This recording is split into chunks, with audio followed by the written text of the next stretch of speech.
What we're looking at here is the total length of line that you wind onto a fly reel. It's made up of 3 sections. The black one is the backing, which is gel spun braid, and that's what we're about to have a look at now. Then you have your fly line, which is this green section here, attached to the backing, and then right at the end you have a leader with the fly attached to it.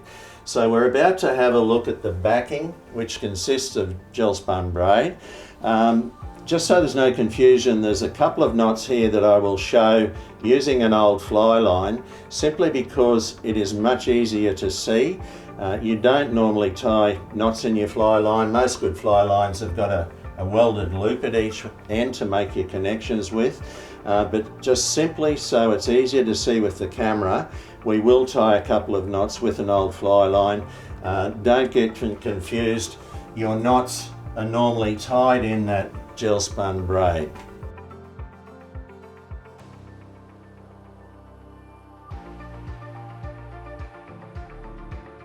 This is just a quick demo of how to attach backing to a fly reel spool. We've doctored the spool up just so that you can see more easily how the knots are tied. I usually just go around twice like that with the tag end, and then I cross it over. I'll bring it underneath the main line and do 2 more wraps around there, and that way it stays on the spool very firmly and helps when you tie the uni knot that I'm about to show you now. And the uni knot is the best knot, I think, for attaching this. It's simply a matter of making a loop over the main line and squeezing all of those sections together. So you've still got the loop, you've got the line coming off the spool, the loop. This is the tag end. The tag end goes through that loop. I'm only going to do it 4 times here because we're using fly line, and it probably won't slip down all that easily. But if you're using gel spun braid, you should use, say, 6 to 10 wraps around there just to make sure it locks down nice and secure. Now, it's just a case of winding the spool around and tightening that knot up, and then as you wind the spool it will slide down. It's a slip knot, and that's why it's such a good knot to use for something like this. It will actually slide all the way down until it hits that spool, which you can see there, and then it's a case of really pulling hard in the opposite direction to lock it down, and pulling hard also on the tag end. And there you have it. That's how you attach your backing to a fly reel spool.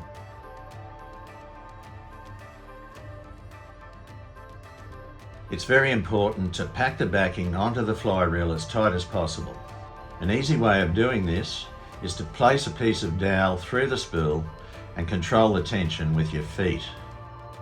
I also use a wet rag to help pack the braid on tightly and stop your fingers being cut. Many people underestimate how important tying good knots is. So practice your knots just like you're casting, and you're less likely to lose that fish of a lifetime. Starting off with the uni knot that we've already seen, it's attached to the arbor on the fly reel. Running through the backing, which we're showing you now, I've got a typical saltwater setup here with 250 metres or yards of backing. If you were fishing for trout, you may only have 100 metres or yards of backing on your reel. But right now we're about to have a look at how to connect your backing to the fly line. Okay, so this is how I tie a bimini twist. It's the knot that I use as a loop knot to attach the end of my backing to the fly line, and it's never let me down, this knot. There are other versions and other ways of tying loop knots, but as far as I'm concerned, this one is the best. It's just a case of making a loop. Now I've made a much smaller loop here than I would normally. just for the sake of showing you this knot. And again, I'm using fly line to tie the knot so that you can see more clearly. And with this hand, I start turning the loop like that. Now with gel spun braid, I would normally do about 20 turns, but this is fly line just for the sake of making it easier for you to see. So I'm only doing a half a dozen turns, and normally I would make this loop quite a bit longer, but again, for the sake of showing you how to tie it, we're keeping it fairly short.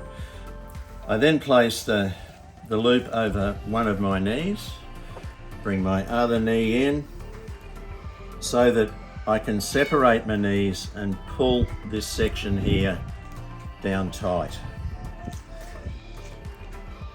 Then I swap hands, I hold the main line and the tag end is here. Now if you just pull it down fairly tight and then separate your knees, it will actually twist the line back down over itself to there, and then I lock it in with my thumb. I do a half hitch around one of the strands of the loop. It's not looking very neat, but this is the way you tie it, and it's the fly line that's causing that issue. I then do another half hitch around the other strand of the loop, lock it up, pull it tight.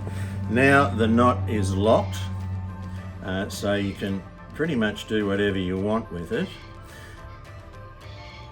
A lot of people just do a couple of half hitches around both lines here. I finish it off with what's called a rizzuto finish, and it's a case of just wrapping that tag end around both strands, bringing it back inside there. Normally I do it about 4 or 5 times. I'll only do it a couple of times here because again, we're going to have issues with this thick fly line. And then it's a case of just wrapping that loop back the opposite way the number of times you've twisted it through and pulling the tag end tight. And that will give you a really neat, not so neat with fly line, but when you use gel spun braid, if you pull that up tight, that will be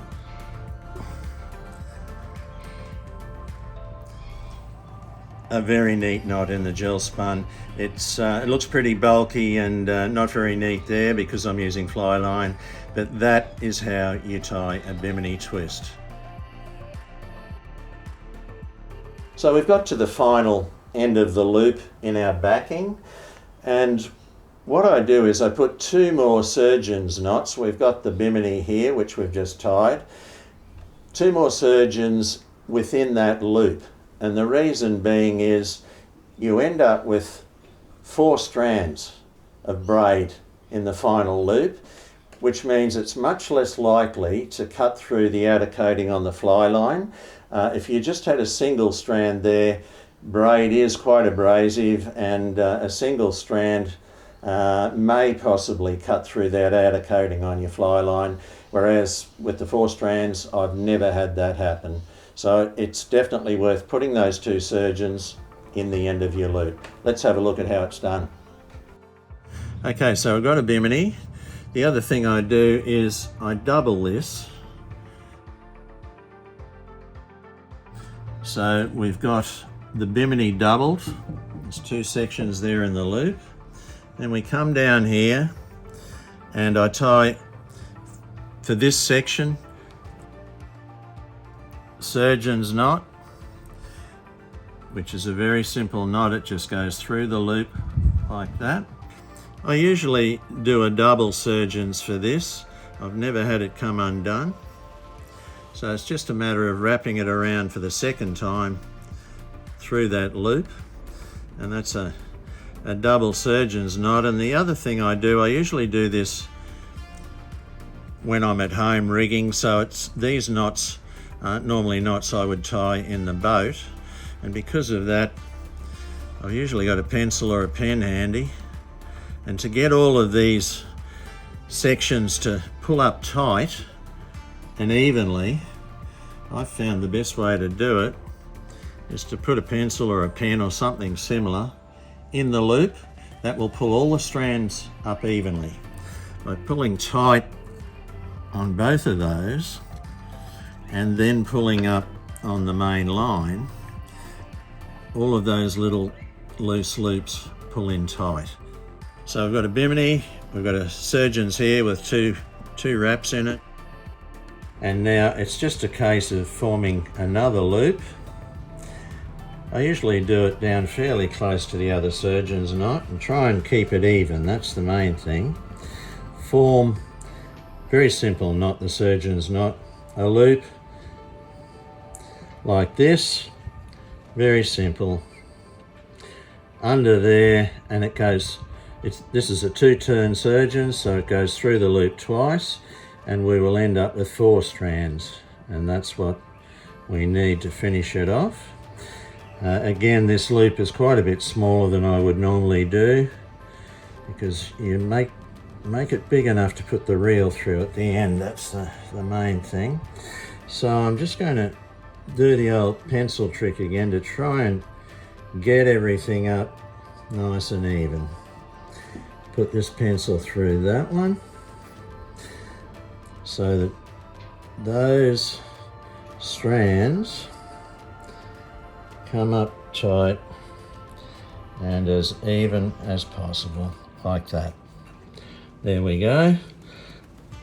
And now we have the second surgeon's knot, which gives us 4 strands up here.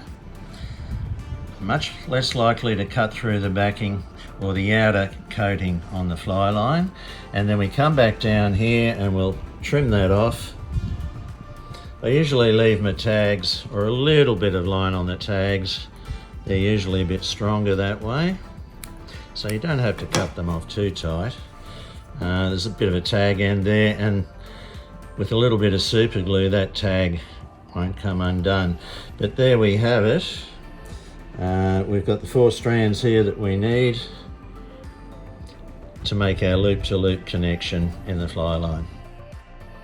I usually put a little bit of super glue on just to make sure that tag end doesn't come unraveled. If you catch a lot of big fish, these knots are going to be going in and out of your guides on the rod. You put a little bit of glue on them, it will not come loose, it'll last forever.